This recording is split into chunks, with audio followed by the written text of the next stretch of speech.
Okay, dear. In this lecture, we are going to talk about an argumentative essay. Fine. The title of the essay there is, "Does social media make us antisocial?" Okay. Does social media make us antisocial? So look at the very topic. From the beginning of the topic, you come to know whether I shall go for the topic or I shall go against the topic. Look at the very topic. In every argumentative topic, you will have two sides, either to go for the topic or to go against the topic. Fine.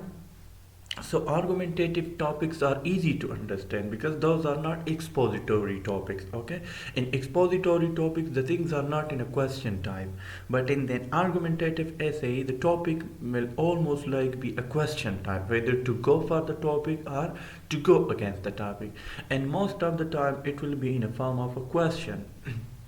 So now look at it, like, does social media make us antisocial? No, it's your choice whether to say yes, social media make us antisocial, or whether to say no, social media does not make us antisocial. That is your choice now. Okay. Okay, it's an argumentative essay based on reasoning, facts, and point of views. Okay. Expository essays are based on only facts, but argumentative essays are based on reasoning, facts, and point of views. You will have to go for logical reasoning, you will have to put the facts, and you will have to your own point of view while writing the essay, the argumentative essay. Fine. The important note for an argumentative essay, that is, one can go for or against the topic in an argumentative essay. Okay, one can go for or against the topic in an argumentative essay. You are not bound to either go for the topic or go against the topic. That is your choice. Which side you can defend, you have to go for that. Okay, it depends on your defense. Which side you can defend.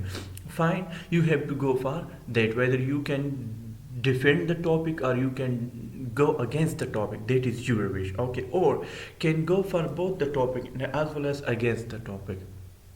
Okay, whether you go for or against the topic, you can go, yeah, or you can discuss both of the sides. Like, you can go for the topic, you can also go against the topic at a time. Fine, you cannot, like, you can have your own point of view. Fine. Outline of the essay, that is introduction. Okay, the first sentence of the introduction, look at it. Social media make us antisocial because it affects our familial relations. Okay, why social media make us antisocial? Because it affects our familial relation. How it affects our familial relation? Because living in one family, the family members have less time for each other. They are just using social media.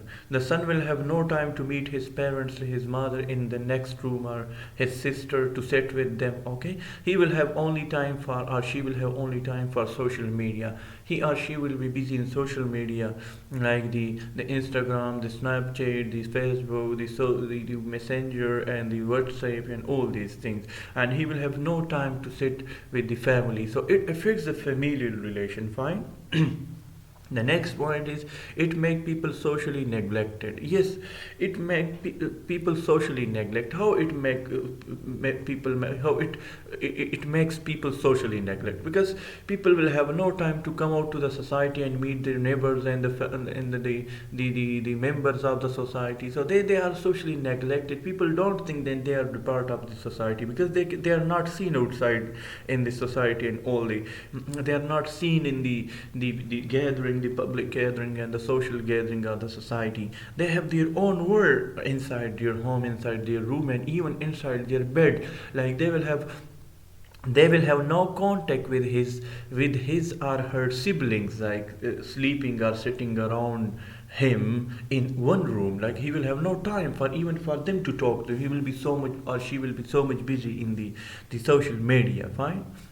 Social media is devoid of face-to-face contact. It is devoid of face-to-face contact. Like, you will have no face-to-face contact with the people. Like, you will be just chatting with them, you will be just reading their post, you will be just commenting over. There is a type of, like, it is not even, it is no room for face-to-face contact in the social media. Like, people will just read your post, or you will read the post, or you will have only comment on that, or like on that, okay, or you will have to share the post, or you will have to react to the story, or like, these are the things, fine. Or you will read someone's status and you will comment on that, okay. Such things are, there is no face-to-face contact. The next point is, it increases vanity and self-adulation. It increases vanity and self-adulation. People are like, they go for that, like, they have no room even to escape all these things, fine. It is a world of isolation which demands complete isolation from rest of the world. Okay, social media is a world of isolation, okay, which demands complete isolation from rest of the world. It's a separate world. It's a separate world of segregation. People are segregated. People are isolated. Like, they are isolated in the midst of the heavy and crowded societies. Like, one person will be one person will have a lot of social, a lot of family members, or he will have a lot of friends, and he will have many things, but he won't be able to meet them and to come out of his home. Like, he will be isolated in his room, in his home, okay. That is a different world, okay. People are isolated on social media. Yes, they will have a lot of friends from a lot of from around the world, but they won't be able to meet them or talk to them. That is just an isolation. That is, you know.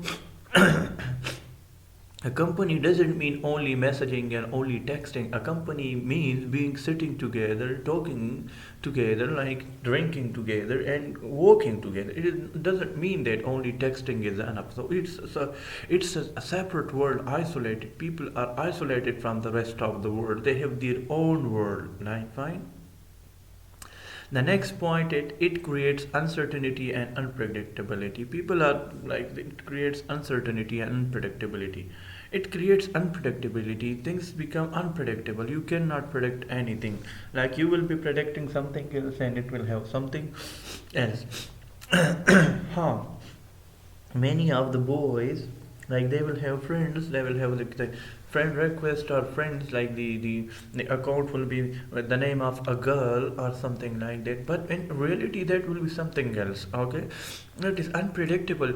You cannot predict that this person is a girl or this person is a boy, okay. That is unpredictable and uncertain, because many of the boys are using girls accounts these days, and girls also use boys accounts for some purposes. So it is unpredictable, like, okay. Oh, and some people, like the anti-state actors, like the violators, they also use certain type of IDs. You cannot predict that he's a traitor or he's a patriot, fine. Either he's working for the country or against it. You cannot predict anyone. So there is no predictability. There is no no certainty. Things are not certain and things are not predictable on social media. You cannot say something about anything on the social media. Okay, and it is like that. Social media has psychological implications. Is social media has psychological implication.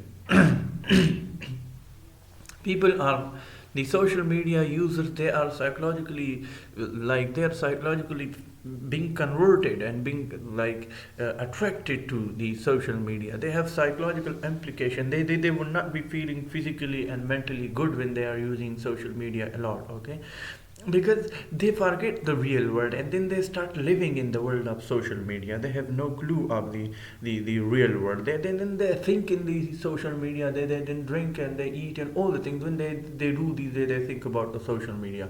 They have a psychological implications as well, because the real world is an active world. This is not the world of commenting and liking and messaging and texting. It's a real world, fine. So it's have psychological implications. It has shaken the foundation of the centuries old tradition and norms, fine. It has shaken the foundation of the centuries old traditions and norms. How? Long ago, like previously, people used to visit one another, to visit their homes and talk and have gossips and all these things. But these days, people don't visit each other. Okay, that is a traditional norm. People don't visit each other. When it would be Eid, previously people would go and they would embrace each other and they would wish the Eid greetings and all that. But these days, that is not the case. Only text or only comment on a post, Happy Eid to everybody, and friends will come and they will comment on the post, "Hey, Happy Eid to you," and that is now, that is the thing these days. People don't visit physically each other, like to for wishing the Happy Eid. Only commenting and only texting, that is enough, because that has challenged the old tradition and norms of the society. Fine. People used to like to visit the ailing person, to visit the ill person, the sick person, but these days they will only come and get well soon. That is, they don't visit. I had seen your status, you were ill, and I commented on that. Okay, fine. So, no, see, this is not the thing. Fine. Someone will get married these days, and he will post on the social media, and people will come, congratulations, congratulations, and congratulations. No one will go to his or her home for wishing him or her the engagement ceremony or the wedding ceremony. So that is the thing. These are the things. Fine. It creates vulnerabilities. Yes, it creates vulnerabilities. People are the information and the secrecies are vulnerable. These things can be easily traced. Okay, the IDs and the secrecies, these are not safe. Okay, the information, these things are not safe on social media. These can be traced by some hackers and all the people, and they can be used for illegal purposes. Vulnerabilities mean the things, when things are vulnerable, it means that things are easily to be reached to, fine, and affected by. So this is all about the social media. Social media is a kind of addiction. Yes, it's a kind of addiction. People are addicted to social media, like the WhatsApp, the Snapchat, the Instagram, the Messenger, the Facebook. When they don't use this, they feel a kind of like they feel a kind of pain. They feel a kind of like restlessness. They feel restlessness when they don't use the social media. Suppose you might have seen an addicted person. Everywhere he will go, he will must open the Facebook app and to check whether someone has texted me, someone has posted, and like that. He will check, or she will check the WhatsApp, also the Messenger, the Insta, the Snapchat, in order to see. Only he will be thinking, or she will be thinking in his or her mind that someone might have texted me. So that is a kind of addiction. Okay, people are addicted to social media, like they cannot live without the social media. They must use the social media. They will have no money for the rest of the thing, but they will have the money for going to have activate an internet package in order to see whether someone has texted me or like that. Fine. So it is a type of, it is an addiction. Social media is an addiction. Conclusion. So in the conclusion, we will say that social media, it makes us antisocial, like it do all these things with us. But in order to escape the addiction, one should not be too much